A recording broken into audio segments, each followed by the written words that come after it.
Iniciando agora a aula de número 10. Essa daqui tem um quê de importância diferente dos demais. Diferente, não menos importante. Mas essa daqui, a gente, por ser brasileiro, a gente presencia um dos palcos que mais se comprova que através de uma oratória persuasiva, decisiva, é possível chegar a lugares inimagináveis. E sim, eu estou falando do nosso cenário da política brasileira. Não estou falando sobre a qualidade dos políticos em si. Estou falando sim da competência e habilidade que eles têm no âmbito da comunicação. Veja só, eles se dão de muitas das habilidades da oratória para conseguir galgar exatamente onde eles chegaram. E temos aí muitos exemplos de pessoas sem uma formação chegando a altas patentes na nossa política brasileira, ok? Então, vamos começar essa daqui, que essa daqui é altamente poderosa. Eu conheço várias pessoas que chegaram a lugares na vida dela que a oratória foi essencial. E é por conta disso que elas conseguiram o que conseguiram, através da oratória e da comunicação. Então a fala não pode ler-se o leilão do boi. Ela tem que ser uma fala persuasiva. Vamos lá. O que é a oratória? Fala a verdade. Você não admira ver as pessoas que dominam a oratória de fato falando? É bonito de ver um bom vendedor, um bom político falando. É muito bonito de ver a maneira que eles fazem a dança das cadeiras com as palavras, né? Falar com clareza e com bom conteúdo pode ser determinante para o sucesso pessoal de alguém. Lembre-se, falar não é somente com a boca. Isso aqui é uma novidade que eu quero passar para você. Falar não é só com a boca. Falar, ela também pode ser determinado, pode ser significado como uma arte de falar em público de maneira eficaz e persuasiva, ok? Quais são as ferramentas que você pode utilizar para alimentar a sua qualidade na oratória? O tom de voz o qual você fala. Por exemplo, o tom que eu estou falando agora pode ser caracterizado como um tom médio grave. Esse tom aqui seria um tom mais agudo. Esse tom aqui já seria um tom mais grave. Então, a variação do seu tom também é uma ferramenta que você pode utilizar para a sua oratória. O volume. Você pode se comunicar falando baixo ou você pode se comunicar falando alto. Esse é o volume. A variação desse elemento também é importante. Gestos. Não muito espalhafatosos, mas também não muito contidos. Isso pode dizer muito a respeito da sua personalidade, do que você está querendo dizer. Então, trabalhar de maneira correta e equilibrada os gestos vai te ajudar. Vocabulário, claro. Se você tem um vocabulário mais vasto e sabe utilizar de acordo com o seu público, eu não vou começar a falar tecnicamente sobre programação com um público que não é técnico. Então, saber utilizar o vocabulário também vai te ajudar a fazer com que seu público te escute melhor. Vamos aos fundamentos agora da oratória, da comunicação, da fala. Primeira coisa, pensar. Pô, Rodrigo, para, isso daí é óbvio, né? Não, não é. Quantas vezes você já ouviu, repetindo, a frase do Jô? É melhor falar, é melhor pensar sem falar do que falar sem pensar. Muita gente fala sem pensar. Então, primeira coisa, sempre pense antes do que você vai falar. Não tenha ansiedade. Planejar um e-mail é mais fácil porque você tem tempo.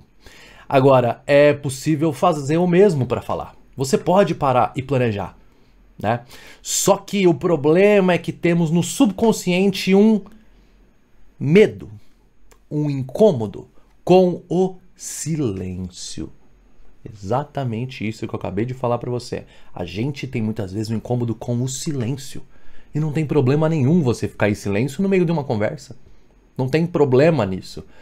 Qual o problema? Desde quando a gente colocou na nossa cabeça que ter medo faz sentido? Medo do silêncio faz sentido? Ansiedade. Medo de perder a vez. Será que é isso? A gente tem que ficar... Então, mas por quê? Será que é um medo de perder a vez? E alguém começar a falar e você perdeu o seu fio da meada? Ou ficar sem graça por não ter uma resposta pronta?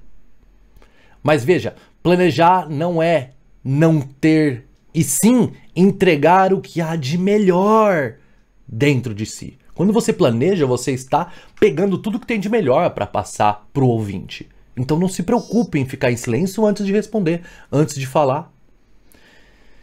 Porque a primeira resposta deliberada pode não ser muito interessante. Então o que eu sugiro aqui? Nesse PPT tem um link que é a respeito do silêncio que duas personalidades muito importantes praticam. Eles praticam muito as pausas. Quem são essas duas personalidades? Elon Musk e Steve Jobs. Os dois são conhecidos também por, a partir de uma pergunta que pode deixar eles sem graça numa entrevista ou numa palestra, eles já chegaram a fazer silêncio de 20 segundos antes de responder. E qual o problema nisso? Nenhum. Sem contar que pode ser uma técnica de persuasão também, chamada de silêncio constrangedor. Quando alguém te atacar, te infligir algum golpe com falas, o silêncio constrangedor também é outra técnica que eu encorajo vocês a dar uma pesquisada. Isso é muito saudável também de se utilizar. Mas o silêncio, para planejar o que você vai responder, não tem o menor problema. Abre esse PPT, vem aqui nesse trecho e encontra esse link que eu estou disponibilizando aqui. Isso é muito interessante. Segundo ponto, intensidade. A intensidade a qual você se comunica é importante. E eu estou falando do quê? De tom de voz. Certo? Então, a variação no seu tom de voz pode trazer uma dinâmica atrativa para o seu ouvinte. Entendeu? Velocidade. A velocidade a qual você fala também é importante. Ela pode também ser modulada, mas ela tem que ser regulada de uma maneira que você seja bem compreendido pela sua velocidade. Pouco adianta você simplesmente sair falando um monte de coisa, você vai se atrapalhar nas suas palavras, isso não vai ser uma comunicação eficaz, certo? Dependendo da proposta, é interessante. Se for algum tipo de palestra que demanda uma velocidade mais acelerada ou mais lenta, você tem que fazer essa análise para se comunicar, ok? Tempo de entendimento. Se você fala muito rápido, muitas vezes você não vai dar tempo para sua plateia entender o que você disse. Ou fazer que eles tenham certeza de que eles entenderam. Porque muitas vezes a gente escuta, fica ansioso, querendo que o orador fale de maneira mais rápida, porque a gente acha que já entendeu, mas não, isso é sintoma de ansiedade. Então, dê uma pausa para que de fato a sua plateia tenha entendido o que você falou. Plateia ou ouvinte. Vocabulário, mais uma vez aqui o tesourinho, porque vocabulário é tesouro. Leia, se alimente de coisas boas para aumentar o seu vocabulário. Esse é um tesouro. Contexto. Obviamente, minha tartaruga ontem, ela estava se alimentando e na hora que eu fui para academia eu perdi totalmente o time da reunião. Não faz sentido nenhum. Não adianta falar bonito se você não tiver contexto. Então tenha contexto no que você está falando, ok? Não se perca. Cuidado. Mantenha o foco no que você está falando. Aquele famoso, deixa eu abrir um parênteses aqui, isso pode fazer com que você perca o foco e também os seus ouvintes percam o interesse no que você está falando, afinal de contas eles estão lá para ouvir a sua ideia primária. Seja objetivo. Fale aquilo direto ao ponto. Cuidado com prolixia. A minha água, nossa, acabou. O que eu estava falando? Isso não pode acontecer. Você tem que se ater ao conteúdo, ao que você está falando. Não se distraia. Esteja presente na sua fala. Fique ali. Convença. Seja persuasivo. Ouvir. Isso aqui faz parte e muito. Se não, a parte mais importante na qualidade de falar. Quando você escuta quem está trocando com você a ideia, se você estiver numa palestra, é importante você ouvir as pessoas também. Afinal de contas, esse é um sintoma do que é importante que você diga. Elas vão deixar claro o que elas querem ouvir. O que o seu ouvinte precisa ouvir, deixa que ele te conte. Essa é a melhor maneira de ter uma conversa. Uma pessoa que é boa de fala, ela sabe escutar. E com sinceridade. Não escute só porque você está interessado em convencer essa pessoa. Escuta com sinceridade. Volta lá naquele ponto atrás. Empatia. Tenha empatia. Espere a sua vez. Já presenciou aquela pessoa a qual você está contando alguma coisa muito interessante para ela e ela está dessa maneira assim? Nossa, verdade.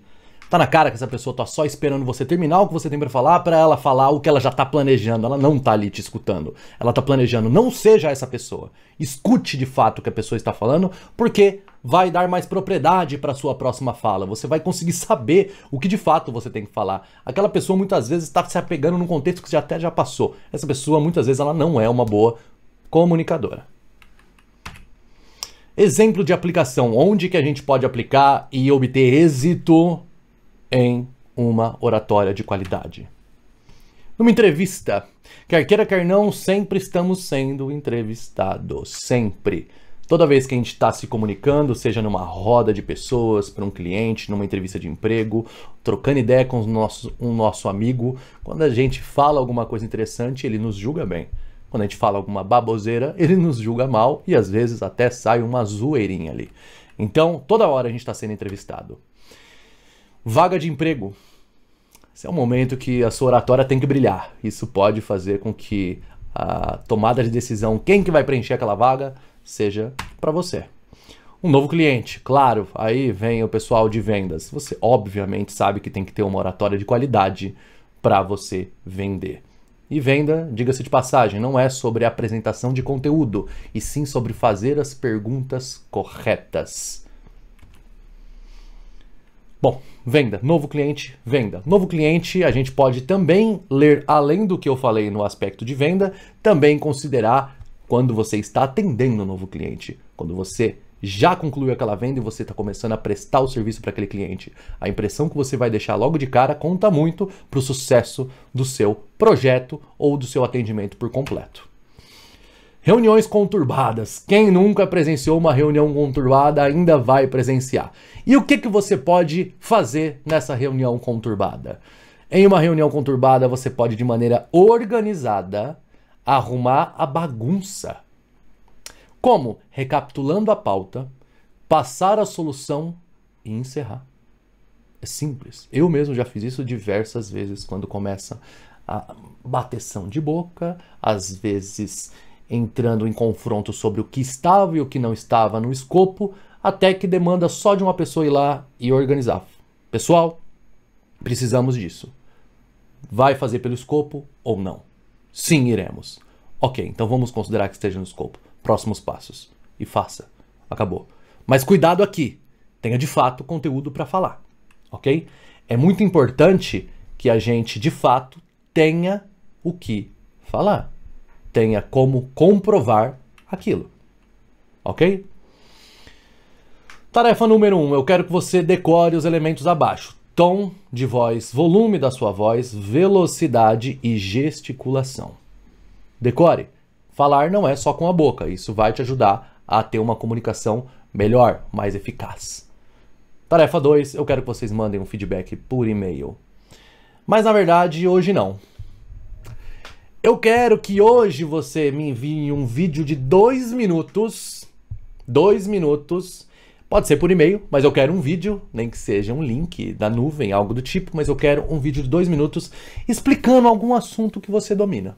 2 minutos. 2 minutos. Sem prolixia. Eu quero conteúdo. Mas antes de me enviar, se autoavalie.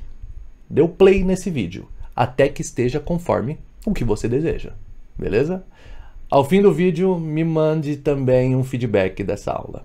Beleza? 2 minutos para falar um assunto que você domina e também falar um feedback dessa aula. Muito obrigado. Até a próxima. Fala direito. Pode ser que você chegue a lugares que você imaginou que você não chegaria.